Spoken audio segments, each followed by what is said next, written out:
with you is one of the most important lessons my rich dad gave me, and it was called the Cashflow Quadrant. And what my rich dad explained to me is that there's 4 people in business. One are E's, employees. S stands for small business, self-employed, or specialist. B stands for big business, and I stands for investor. And the thing of note here is that most people who go to school are programmed for the E and the S side. For example, it was my poor dad who always said to me, son, go to school so you can get a nice, safe, secure job. And so my poor dad wanted me to be an employee. And since the time I was a kid, get a safe, secure job, steady paycheck, and benefits. Okay? I didn't want to be an employee. And I said, Mom and Dad, I want to be a rich man. And I fight with my dad. So my mother finally said, son, if you want to be rich, my mother was a registered nurse. And she said, if you want to be rich, the richest people I know are doctors. So my mom wanted me to come over here, be a specialist or a small business person. I said, there's only one problem with that, Mom. Doctors are really smart. And she says, you got a good point there. I'm not going to be a doctor. So I went to school. I have a Bachelor of Science degree. I can drive ships and I can fly planes. I flew for the Marine Corps.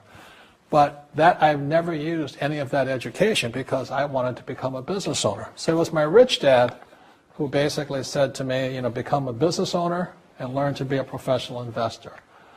So one of the big differences here between these people is that it's called taxes. See, in 1943, in the U.S., the federal government passed a law that said employees had to pay tax before they got paid. So when you get your paycheck from your employer, you open it up, and voila, the government's always taken a sizable chunk of it.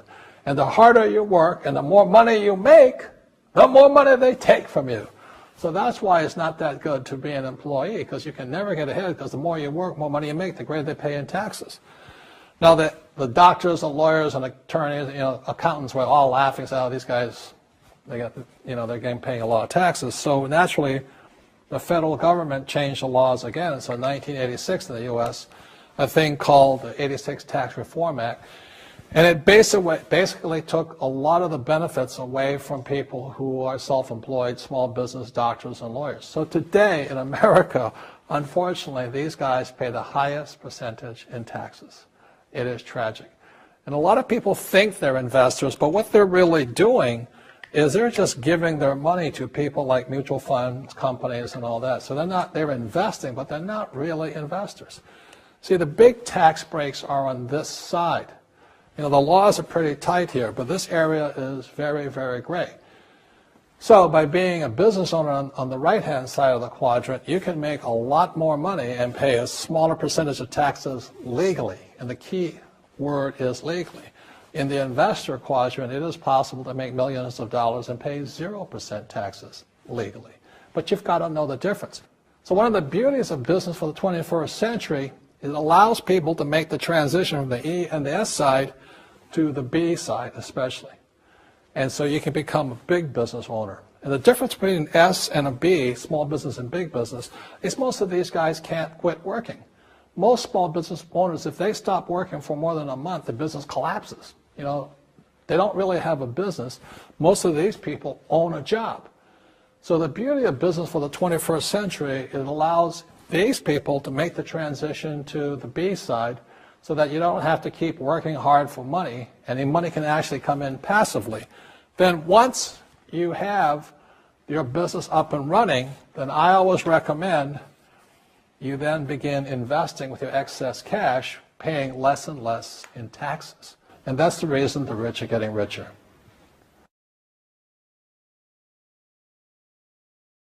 So Rich Dad Poor Dad is a very simple story of my two dads. My real dad was the head of education for the state of Hawaii. Great guy, PhD, like I said, head of education, smart guy, but he also ran for lieutenant governor of the state of Hawaii as a Republican.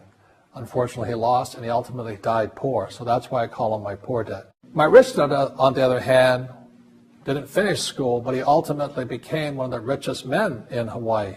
So he was my best friend's father, and starting when I was just the age of 9, my rich dad began teaching me about money and business, and why the rich are getting richer, and why there's this big gap between the rich and everybody else today. So Rich Dad is a very simple, true story about two fathers, Rich Dad and Poor Dad, tell their two sons about money. And it was my poor dad always said, go to school, get a job, work hard, and all that stuff. And my rich dad says, you'll never get rich doing that. You'll never be a free man. So that's kind of the differences. But if I would show you a diagram of the differences here, is that in financial education, this is very simply the difference. Because there's no financial education in our school, most people do not understand financial statements. So this here is income, expense, assets, and liabilities. And the reason my poor dad was poor, it was very simple. Because he couldn't read a financial statement because he don't have financial education in school. He was financially illiterate, although a PhD. And my poor dad always said, our house is an asset. And my rich dad said, your father may be well educated, but he can't tell assets from liabilities. So very simply, my rich dad said to me, assets, whether you work or not, put money in your pocket. So when a banker looks at your financial statement, the banker looks at this and says, oh, you have assets and you're putting money in your pocket. And if you look at your house, it's really a liability because every month it takes money from your pocket. Now I can hear people say, well, it's, I don't have any debt on it, but still every month you have insurance, you have upkeep and expenses to it. So very simply, the reason I'm a rich man today was I knew the difference between assets and liabilities. And I get richer and richer because every year I add more assets to my balance sheet here. And so that's one of the biggest differences. And as my rich dad often said to me, he says, son, my banker has never asked me for my report card. My banker wants to see my financial statement because it's your financial statement that shows how high your financial IQ is. How smart are you with money? If you're very smart with money, the banker will give you as much money as you want because you know how to make money with money. If you're not very smart about money, all the banker will give you is a credit card and a home loan. So those are some of the differences between my rich dad and my poor dad. And if you stay tuned, you'll find out how you too can create assets instead of liabilities. Because if you're going to survive in the 21st century, you need more assets than liabilities.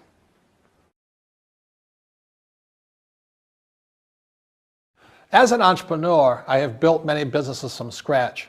And as some of you know, a lot of them crashed also. Statistics show that most new businesses fail within the first 5 years, 90% in fact.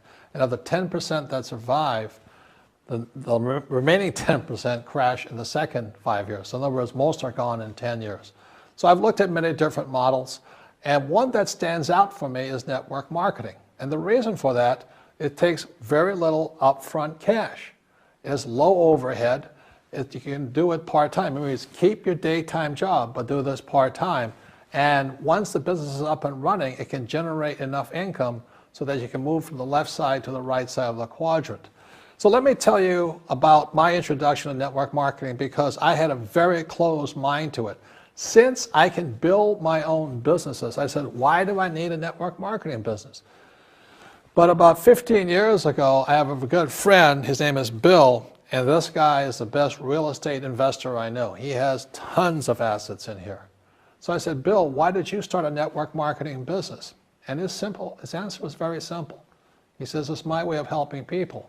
But more importantly, he says, the reason most people can't invest in real estate is because they don't have a business. They don't make enough money simply because taxes, debt, inflation, and retirement savings are killing them. They cannot even invest. So my friend Bill, who is a professional real estate entrepreneur, he says, I started a network marketing business so the people that worked with me could start their own business and then invest money with him. So with that, I realized then that network marketing wasn't about making money, but it was about helping people to help other people make money so they become financially free. So the beauty of network marketing, I said, like it's very low entry point, doesn't take much money, you can do it part-time. And where you profit is in most big corporations is they spend millions, sometimes billions of dollars in advertising. So rather than give that money to advertisers, network marketing depends on building a network. It's called word of mouth, like you recommend a movie to a best friend. So really, the reason I support network marketing, because it's not about selling. It's about people helping people build assets in the asset columns, becoming business owners, and then becoming investors. rather than going through all of this here, which most E's and S's go through.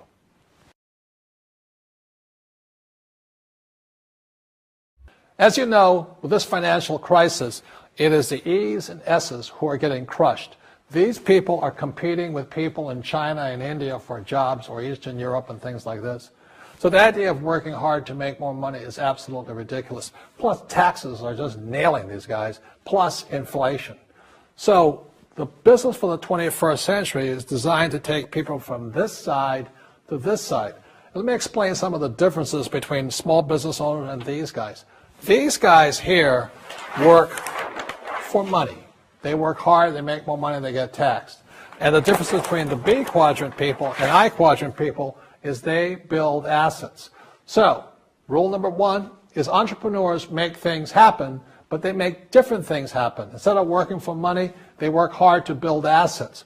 So point two, it takes courage to be on the B and the I side. See, these guys here want a steady paycheck. They want to get paid today.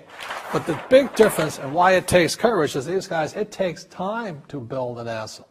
But most importantly, point three, for true entrepreneurs who build assets, it'll bring freedom. Now, one of the problems with this area, as you know, it takes capital. In other words, it takes a lot of money to buy some of these apartment buildings, to build a business and things like this. But there is a way. There is a way to do it with very little capital, and that's what I'm here to talk to you about. It's about a business for the 21st century.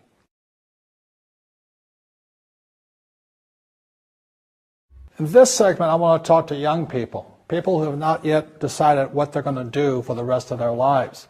You know, maybe you're in school or about to get in school or whatever you're going to do. But as I said, it was my poor dad always said, go to school and get a safe, secure job. Unfortunately, in this financial crisis, many young people are coming out of school deep in college debt or college loans, and they can't find a job. I saw some stats that for young men 18 to like 25, if you're white, 19% of them are not finding jobs, even if they have a college degree. And for African Americans between 19 and about 25, 30% of them can't find a job. So my message to you is this, is wake up. Right now, before you get a job, before you get trapped in the corporate world or trying to climb the corporate ladder and make other people happy, and they don't really care about you because they're only here to invest for these guys only want for the investors, you know. You got to make a decision. And it was in 1974 when I came back from Vietnam. Again, I said, it was my poor dad. I said, go back to school, get my master's degree, and get my PhD. And I wind up just like him, desperate, out of money, not afraid of the real world. So I had to make the decision to dedicate my life to be here and to be here. And that's made all the difference. You don't get rich quick. It's harder, it takes courage, it takes time. I failed many times over here. But in 1974, I said I was going to dedicate my life to stay on this side, on the right side, on the B and the I side, and never go back to this way. So even when I was flat broke, when my businesses failed, I didn't go back here. I thought about it. And unfortunately, when I still go back home to Hawaii, I meet some of my uncles and aunts, and they still say the same thing to me. They go, have you got a job yet? I said, no, I don't. They go, oh, too bad. It's so bad you're unemployed. The point here is they can't see it. So these guys, all they know is job security. They don't know what freedom and having a lot of money is. All they know is living below their means, struggling, paying taxes, trying to save money. So I recommend to you, start your own business. Start now. Practice. It takes time. You will make mistakes. But it's one of the best experiences because if you're successful and you persevere and you're determined, you will find a freedom and an abundance of wealth these people will never know. In this section, I want to talk to you about a different kind of quadrant. Years ago, I found out there was 4 kinds of people in the world. You know, one type are people who must be right. These people know all the right answers. They went to school, they know everything. You can't tell them anything. This is not a good business for them because their minds are too set. Another kind of person is a person who must be comfortable. You know, the house could be on fire, but they're still watching TV, eating a hot dog, watching what's going on in the world. These people are toast because the world economy is not coming back. The world economy has moved on. And people who need to be comfortable will probably be left behind. So the people who need to be comfortable, you probably shouldn't talk to them because you only make them uncomfortable. And they're probably not going to make the move because number one priority is being comfortable. Another kind of person is a person who must be liked. You know, they want to please everybody. This is probably not the business for them either, you know, because they want somebody else's approval. They want to be the good little boy or girl saying, I did the right thing, didn't I? You like me, don't you? And so they'll probably not be successful in the 21st century because they'll probably want to be liked by people who have to be right, and people who want to be comfortable. All right, good, be comfortable. All right, you're very right. You know, that's probably being liked.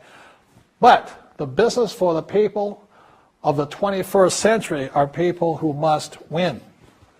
And that's where I am at. One of the best things I was taught in the Marine Corps and at military school is not how many times you get knocked down, it's how many times you stand up. When somebody knocks you back, what do? Oh, you hurt my feelings? You'll probably not be successful. The world will probably pass you by. Because as I said, the world economy is moved on. It's not coming back. So winners will win.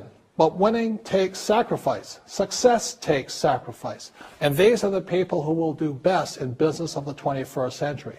So when you're talking to people, you know, about this business, you have to look at them and ask yourself, is this person really just going to be liked and they'll tell you what you want to hear? Or they're going to argue with you because they know all the right answers, or they're going to get very upset with you if we're disturbing them. So what you're looking for in the network marketing business are people who want to win. People who know the economy has moved on. You'll find every race, gender, age, and background in network marketing. But what they really want to do is they want to win. It really is a true playing field in the world, but not for these people. These people will be left behind. Network marketing is for people who want to win because network marketing is the business model of the future. If you want the government to take care of you, then just keep doing what you want to do. It is possible for everyone to win, but the problem is you've got to commit to it. You've got to say, this is what I'm going to do. I'm going to dedicate 5 years of my life. You want to look at the leaders and say, those are the people I want to be like. Those are the kinds of people I want to hang out with. That's what you got to say to yourself. And I want to help other people do what I want to do and win in life. And that's why I support network marketing, because it really is the business for the 21st century. Many people believe debt is evil, money is controversial, and a little economic uncertainty signals the beginning of a recession. But my next guest today says this is not always so and has come up with a new set of rules to embrace while dealing with the current state of our economy. Robert Kiyosaki, a financial education advocate, as well as best-selling author of Rich Dad, Poor Dad, joins us today to talk about his new book titled Conspiracy of the Rich, The 8 New Rules of Money. Robert, thank you so much for being with us today. Thank you for the time. So the 8 new rules of money, this sounds very, very intriguing. When did the rules change? Well, Conspiracy of the Rich is about how the rich took over the Federal Reserve Bank. And they changed the rules. In 1971, President Nixon took us off the gold standard. Once he did that, without permission of Congress and without permission of you and I, and at that point the Federal Reserve and the Treasury could print money uncontrollably throughout the world. So this crisis today is the U.S. dollar is toxic. It's going down in value as they print more and more of it. So that's when the rules really began to change. Again, it was 1971. And so the rules were rewritten, and you say it's important now to understand the new rules so that we can make money in this climate. The first one you say that I thought was really interesting is that money is knowledge. Right. Let me go back again. You know, most people say save money. Well, it's no longer money after 1971. So today, if you're saving money when bonds are paying zero and the Fed is printing trillions, saving money is really bad advice. So, but everybody's now saving, which is the worst time to save. So you can lose, if you had bought gold in 1980, you would have lost money. You can buy real estate and lose money. You can buy stocks and lose money. So it's not the stock or the asset. It's knowledge that makes you rich or poor, because a true investor can make a lot of money when the market's up, will make more money when the market's down. For like right now, this is my best time ever, bad economies. So the secret is you've done your research, you've done your homework, you know where you should be putting your money. Well, it's common sense that markets don't always go up, you know, and most people buy, hold, and pray for the long term. Right. That's insanity in this volatility. All right, so knowledge, inform yourself, and that's how you become powerful. The second rule I thought was very interesting, which is the need for speed. Yes. Well, today you can make money at this rate of speed. Today we have 19-year-old kids, like Facebook and MySpace. They're billionaires today. And old guys my age don't have anything. So, I mean, if a kid at 19 can become a billionaire and a guy like me is still trying to make 10,000, there's something wrong. So the speed of processing data, information, and business has gone up at exponential levels. So there's more opportunity today, especially if you're web savvy, you're 18 years old and know the web. Right. But an old guy like me, I'm in trouble. Right. You know? And like you said earlier, if you went into a McDonald's and asked for a burger and fries and it took too long, you'd be out the door. Right. McDonald's, I walk in there and I say, I want a Big Mac and fries, and boom, there it is. But if I wait 5 minutes, I'm gone. Right. Makes perfect sense. Now, you also say that it's important now that everyone learn the language of money. What is that language? Well, in the Conspiracy of the Rich, I cover we don't have financial education in schools. The question is that an accident? Language is simply vocabulary. When somebody says it takes money to make money, that's not true. It takes words. So when I invest in real estate, I'm using a different vocabulary. When I'm in the stock market, it's different vocabulary. When I'm in commodities, it's different vocabulary. Give me an example of some of these words. Well, when I'm in real estate, a common term is cap rate. But in the stock market, it's called PE. And so if you don't speak the same language, it's like you and I trying to speak Japanese and Chinese. Right. Nobody understands you. So money is very simply vocabulary, which goes back to rule number one. Knowledge is the new money. Absolutely. All right. Now, I want to ask you some questions about what you think about our current economic situation, because, you know, the Federal Reserve, as you said, is printing money. Is this going to help us? Well, you have to watch the Federal Reserve. In Conspiracy of the Rich, we have to be careful right now. There was two kinds of depressions. First part of conspiracy is history. There was the American Depression, which was a depression, but there was a German Depression, which was hyperinflation. It looks like right now the U.S. is going for hyperinflation. So knowledge is power, knowing if you think Bernanke is going to keep printing money, you should have one strategy. If you think it's going to stop printing money, have another strategy. So is that where your money is? The smart money is on the fact that we're going to see some inflation? I'm betting heavily on that. And also, I like real estate because I can use debt. Right. And a lot of people, debt is a bad four-letter word. But if you're smart, you can use debt as leverage to get rich. And if, like you said, there's going to be hyperinflation, that bodes well if you own real estate. That's correct. But also, if Bernanke raises interest rates, that crashes the stock market. So that's why knowledge is the new money. You don't just sit there, buy, hold, and pray, and hope your broker's going to call you. Absolutely. But the stock market is slowly inching its way up. What do you think about that? The reason it's inching its way up is because the bond market is paying zero. And so you have all of this cash. Like, there is more cash sitting on the sidelines today. It's got no place to go. So it has to go into so-called higher risk, so it's in the stock market. Unfortunately, as you know, the market was down considerably today. Volume is tapering off, and energy is going out of it. So this idea of buy, hold, and pray is a bad idea simply because, again, after 1971, Nixon took us off the gold standard. And we have to watch the games the ultra-rich are playing with money. Right. The 8 new rules about playing by the rules of the rich, not the poor and middle class. That's right. We want to know what the rich are doing, That's right? Correct. That's we correct. want to emulate That's the rich. So what's your advice in this current economic situation? You're looking at hyperinflation. You're thinking that's possibly coming forward. What else are you predicting that people should keep their eye on? Well, you have to ask yourself, if there's hyperinflation, what do I do? If there's a depression, like the FDR type thing, what do I do then? So I was a military officer in Vietnam. So are you hedging your bets right now? You got to play it both ways. Right. I said it's insane to think it always goes one direction. Right. Markets go up and markets come down. Yeah. And I think the person to watch is the Fed right now. And they're the ones that have set up this crisis because the dollar is toxic. The U.S. dollar is no longer money. It's a currency. Right. All right. ABC News Now. Good to know.